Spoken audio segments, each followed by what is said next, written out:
Welcome to Kenton's videos. Enjoy the video. You begin by ensuring both devices are nearby and charged.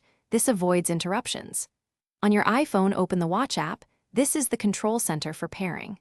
Once the Watch app is open, tap your watch at the top, then choose Unpair Apple Watch. That triggers a backup and removal. You do this because unpairing securely erases the watch and preserves a recent iPhone backup.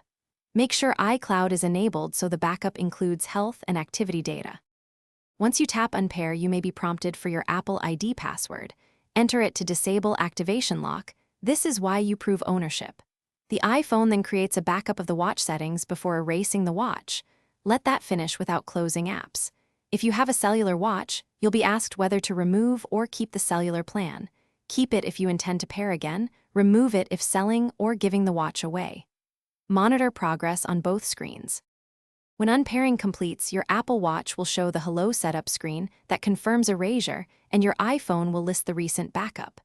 If something goes wrong, first restart both the iPhone and the watch, then retry the unpair sequence. Many failures are temporary. If you see activation lock and cannot remove it, sign into iCloud.